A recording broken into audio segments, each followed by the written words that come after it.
এটি বৰগীত পৰিৱেশনৰ বাবে আমি আহ্বান কৰিছিলোঁ আৰু সেই মৰ্মে তেওঁ আজি আমাৰ মাজত উপস্থিত হৈছে আৰু সেই বৰগীত ভাগি পৰিৱেশন কৰি আমাক এই পৰিৱেশটো গঢ়ি তুলিবৰ কাৰণে আমি তেওঁৰ ওচৰত সেৱা ধৰিলোঁ।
সদায় নিগুচ মুখেটো এগুণৰ নাম মহাপুৰুষ মাধৱদেৱ গুৰুজনাই কৈছিলে।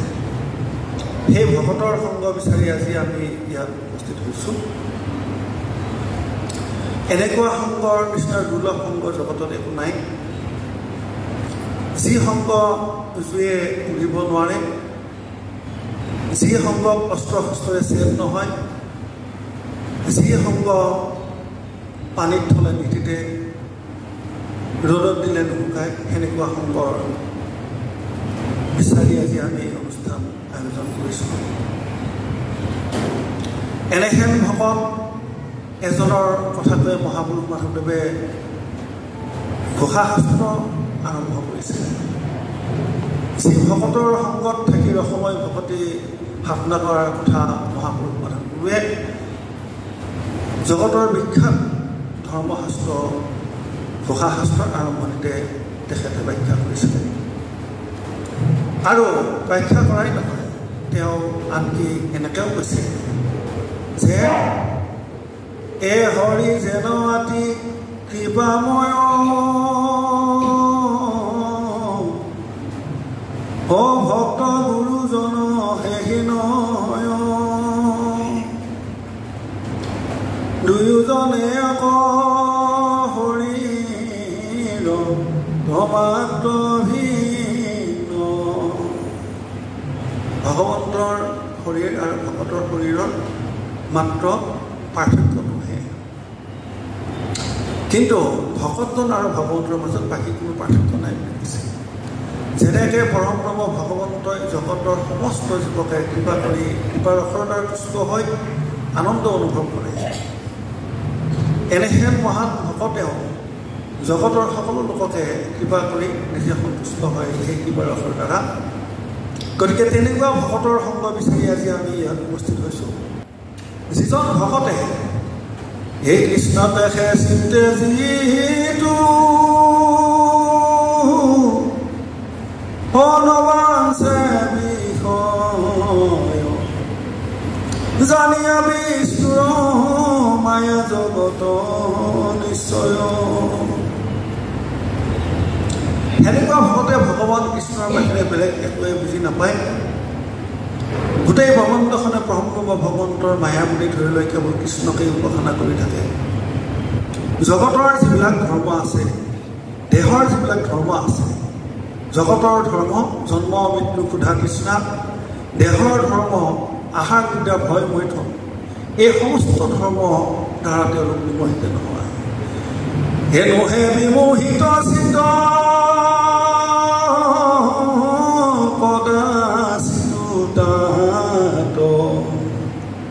আপোনাৰভাৱে জানে একান্ত বৈষ্ণৱ পৰম ব্ৰহ্ম ভগৱন্তৰ পিতৃ বসুদেৱৰ গৃহত এদিন ভগৱান কৃষ্ণই মহামুনি নাৰদক পঠিয়াইছিলে।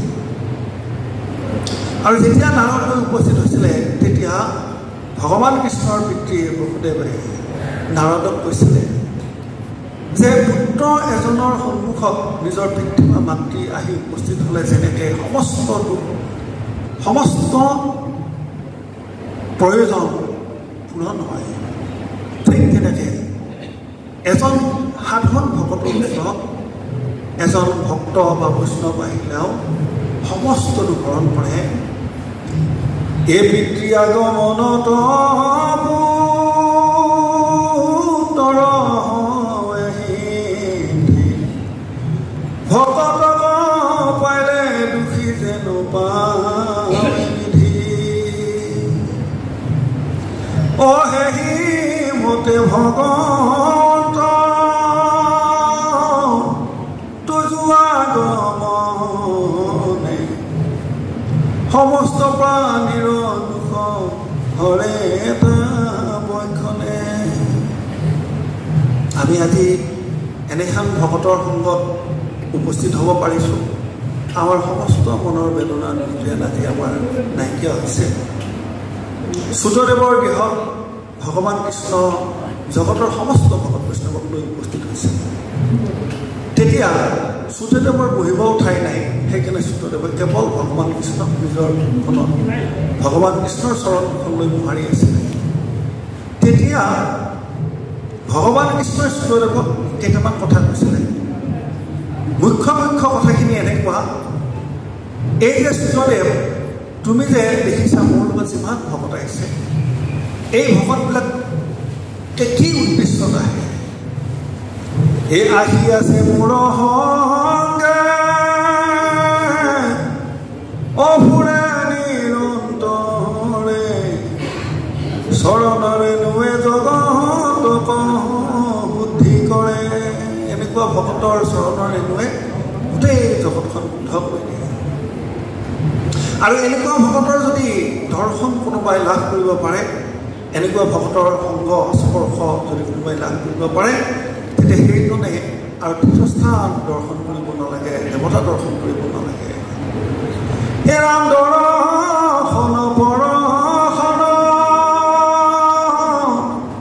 অৰ্চন কৰিলে দেৱে তীৰ্থে ক্ষেত্ৰে শুদ্ধি কৰে চিৰকালে। দেৱতাত কৰি এজন ভকত এজন বৈষ্ণৱ শ্ৰেষ্ঠ হয়, কাৰণ এই ভকতজনে নিজে ৰক্ষা কৰি থাকে আৰু গোটেই জগতৰ লোককো উদ্ধাৰ কৰি থাকে, আৰু ভকতজনে জগতৰ লোকক মুক্তি দিবৰ কাৰণে প্ৰয়াস কৰে।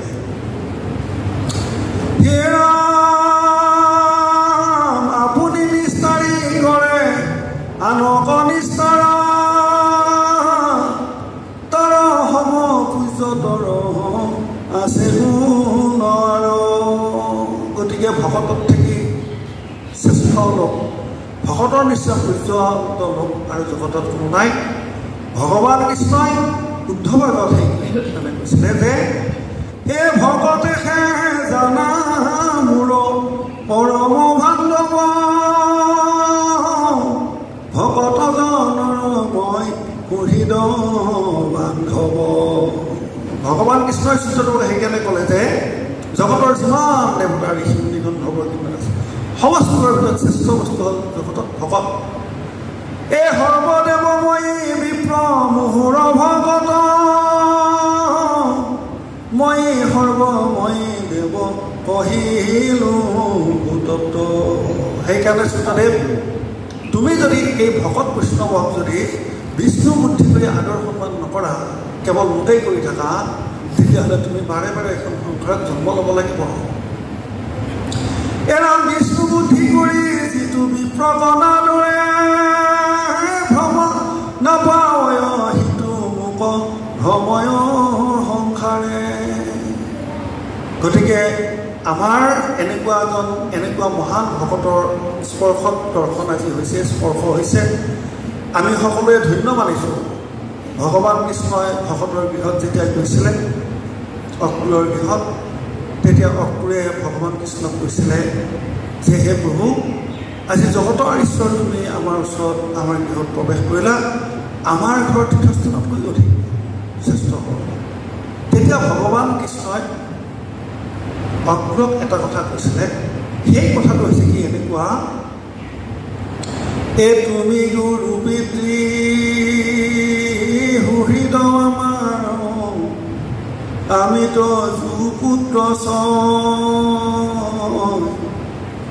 ৰক্ষণ পোষণ কৰিব সদায়, আমাতো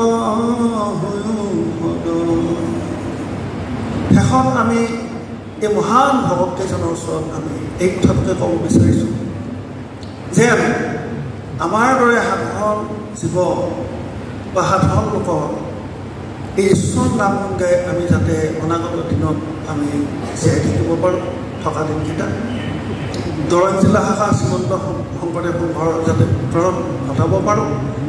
এই সমস্তখিনি আজিৰ পৰম শ্ৰদ্ধাৰ প্ৰাক্তন কৰ্মাচাৰ্য বাপজনক আমি সেৱা ধৰি আমি নিবেদন কৰিছোঁ, আমাৰ জিলাখনৰ ভকত বৈষ্ণৱ সকলোকে যাতে তেওঁলোকে পিতৃ নিচিনাকৈ থাকি আমাক পুত্ৰৰ নিচিনাকৈ পালন কৰি জিলাখনৰ উত্তৰ ঘটাবৰ কাৰণে আমাক যি সাহস সেইখিনি দি কৃপা কৰে।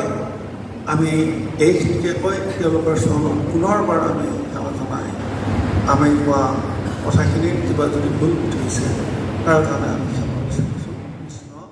আমি অলপৰ সৈতে ভাগ বতৰা কৰিব পাৰিম। আমাৰ যদি মনত কিবা মানে খুদুৱনি থাকে, মনৰ পৰা যদি কিবা এওঁলোকক কিবা ক'ব ইচ্ছা থাকে, এওঁলোকক যদি কিবা জনাবলগীয়া থাকে আমি এওঁলোকৰ কথাখিনি পিছে পিছে এওঁলোকক আমি জনাব পাৰিম, আৰু সেইমতে এওঁলোকে কথাখিনি আমাক বুজাই দিব। আৰু এওঁলোকক এনেকুৱা নহয় যে এওঁলোকে এজন এজনকৈ গোটেইখিনি কথা আমাক কৈ থাকিব, এনেকুৱা বক্তৃতা অনুষ্ঠানো নহয়।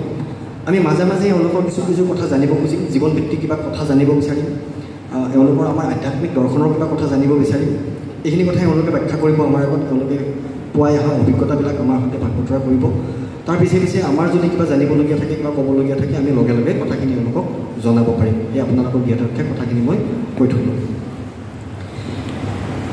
এতিয়া আৰম্ভণিতে মই এটা কথা কৈ ল'ব খুজিছোঁ মই তেওঁলোকৰ পৰা আমাৰ গুৰুসকলৰ পৰাই জানিব বিচাৰিম মই নিবেদন কৰিছোঁ পুনৰ তেওঁলোকৰ চৰণত আৰু কথা এটা মই জানিব বিচাৰিম মানে ভগৱান শ্ৰীকৃষ্ণই এইটো কথা কোৱা যায় বাৰু কেতিয়াবা ভগৱান শ্ৰীকৃষ্ণই মাতৃৰ কাতৰ আভানত যেতিয়া ৰ'ব নোৱাৰা হ'ল নিজৰ যিকেইজন ভায়েকক হেৰুৱাইছিলে কংসই যিকেইজনক মাৰিছিলে সেইকেইজনক বিচাৰি গৈ বলি ৰজাৰ ৰাজসভাত যেতিয়া উপস্থিত হৈছিলে তেতিয়া মানে বলি ৰজাই কৃষ্ণ কিয় উপস্থিত হৈছেগৈ এই কিয়তো বিচৰা নাছিল মানে কিয় আহিছে এনেকুৱা কথা নাই কিন্তু দেখি আচৰিত হৈছে বোলে মোৰ গৃহত আহিছোঁ স্বয়ং কৃষ্ণ আজি নিজেই আহিছে আৰু তেওঁৰ মনৰ যি ভাল লগাখিনি এই ভাল লগাখিনি মাধৱ গুৰুজনাই নামঘোষাত বৰ ধুনীয়াকৈ প্ৰকাশ কৰিছে এনেকৈ লিখিছে বলিনী গদতি যদুপতি ৰাম ৰাম ৰাম ৰাম ৰাম কিনো কৃপা মোক কৰিলা নাৰায়ণ দেৱৰো দুৰ্লভ আতিশয় ৰাম ৰাম ৰাম ৰাম ৰাম গৃহতে থাকিয়া দেখিলোঁ তজু চৰণ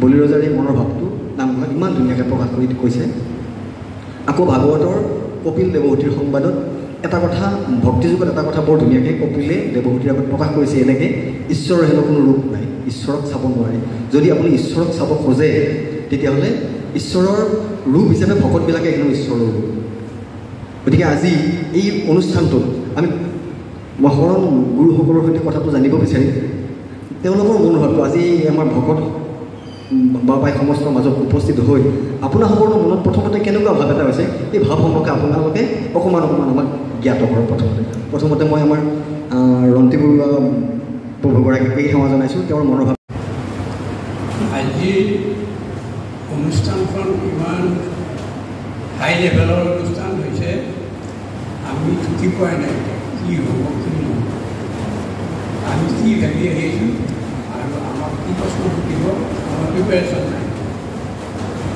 আৰু আমি একেবাৰে বেয়া হৈছোঁ কথাবিলাক পাহাৰৰ নামবিলাক পঢ়াই তথাপিতো ইমান ভাল লাগিছে সভাপতি মহোদয়ে কথাখিনি গোটেই কথাখিনি চবে আনন্দৰ মাজত বুজাই দিব পাৰিছে সভাপতিয়ে বুজাই দিব লগা হোৱাই নাই আমি বুজি পাম কি কৈছে আমি বুজি পাইছোঁ পাপসকলেও নিশ্চয় বুজি পাইছে সাধু সংঘৰ কথাটোৱে মেইন কথা সাধু সংঘ যদি নাপায় মানুহে কেতিয়াও ভাল মানুহ দুজনৰ সংঘ ত্যাগ কৰিব দিছে সাধুৰ লগ হ'ব লাগে সাধু ক'ত পাম বিচাৰি পাম জানো সাধু সংঘ বিচাৰিও নাপায় সাধু সংঘ এটা কাকো বিচাৰি নাপায় ভগৱন্তই কিন্তু কৃপা কৰে মানুহবিলাকক সাধু সংঘ মানুহে ভাগ্যৰ বলতে পায় মোৰ তেনেকুৱাকৈ মোৰ নিজৰ অভিজ্ঞতা তেনেকৈ অলপ সেই দিশত সেই কথাটো ক'ব খুজিছোঁ সাধু সংঘৰ কথাটো সাধু সংঘ কৰি আছে জগত উদ্ধাৰ Some people bring happiness whenever they do. কিছুমান মানুহৰ স্বৰ্গীয় উপস্থিতিয়ে কেতিয়াবা কিছুমান মুহূৰ্ত স্বৰ্ণীল কৰি তোলে আৰু আজিৰ এই গৰিষ্ঠ বৈষ্ণৱসকলৰ উপস্থিতিয়ে আমাৰ এই মুহূৰ্তখিনিক আজি স্বৰ্ণীল কৰি তুলিছে আমি আজি কি কথা পাতিম সেই কথাখিনি বৰ বেছি গুৰুত্বপূৰ্ণ নহয় কিন্তু সংগৰ যিটো অনুভূতি সংগৰ ওচৰত থাকি যিটো মানে স্বৰ্গীয় অনুভৱ যিটো কৰাৰ যিটো সুখ সেই সুখটোৰ আস্বাদন কৰিবৰ কাৰণে আমি ইয়াত উপস্থিত হৈছোঁ আমাৰ ঘৰত যেতিয়া প্ৰথম শ্ৰীমন্ত শংকৰদেৱ সংঘৰ অন্তৰ্ভুক্তিৰ বাবে আয়োজন কৰিছিল। মোৰ বয়স খুব সম্ভৱ 3-4 বছৰমান হ'ব। মোৰ এতিয়াও স্পষ্টকৈ মনত আছে। মধুৰাম ডেকা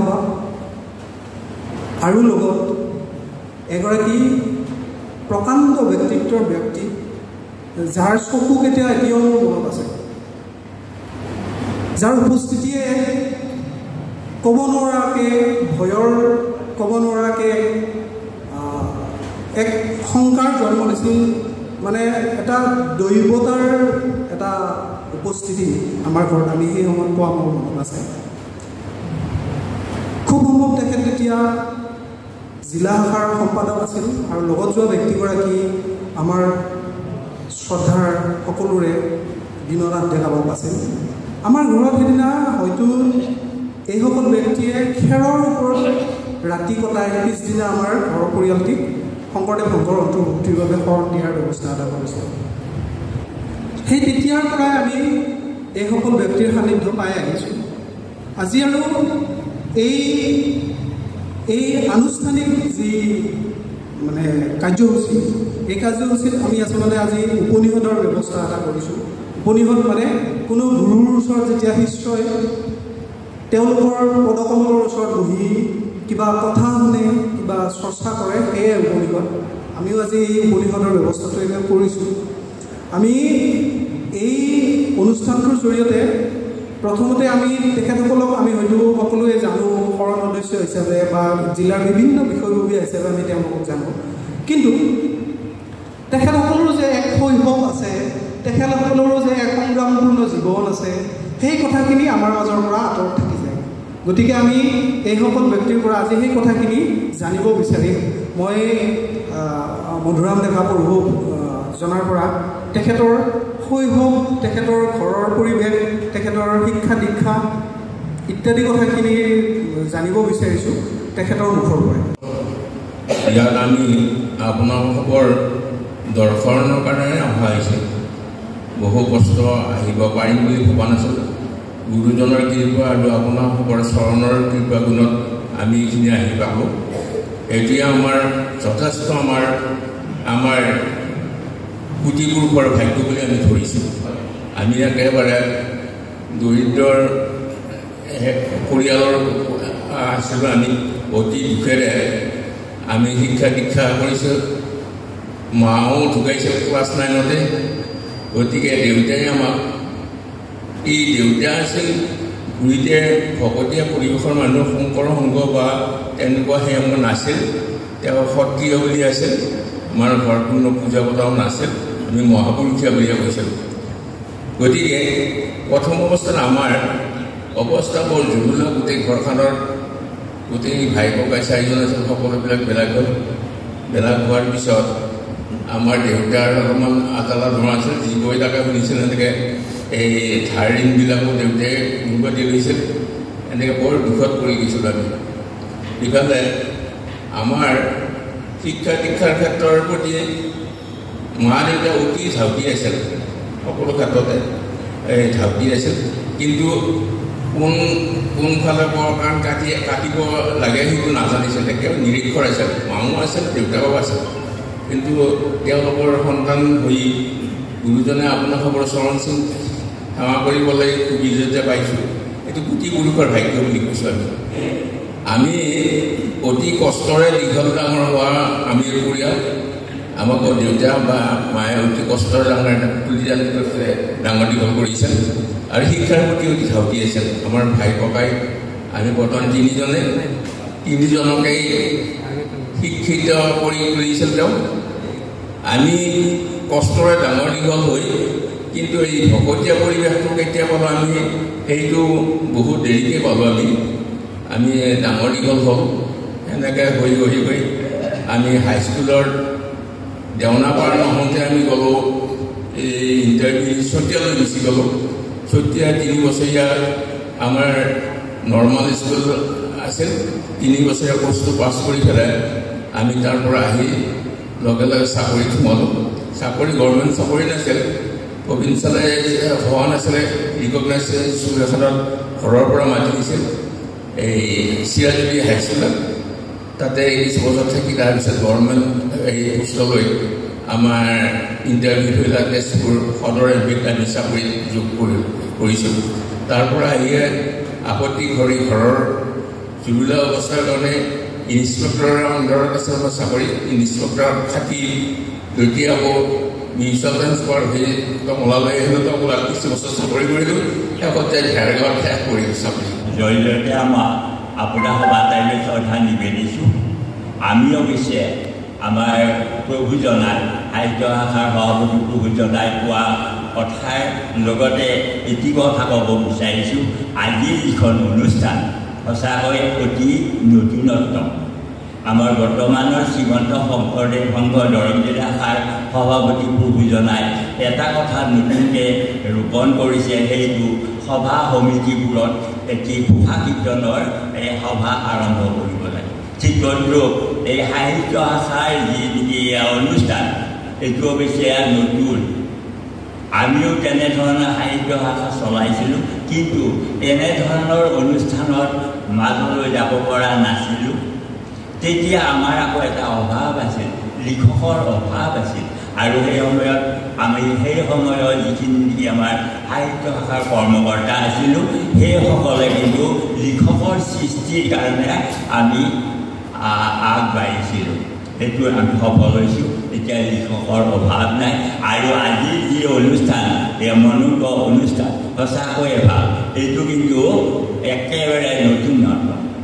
এইটো তাৰ কাৰণে আমাৰ জিলা সভাপতি প্ৰভু জনাকে প্ৰমুখ্য কৰি সাহিত্য শাখাৰ সভাপতি সম্পাদক কৰ্মকৰ্তাসকলক আমি কৃতজ্ঞ জনাইছোঁ।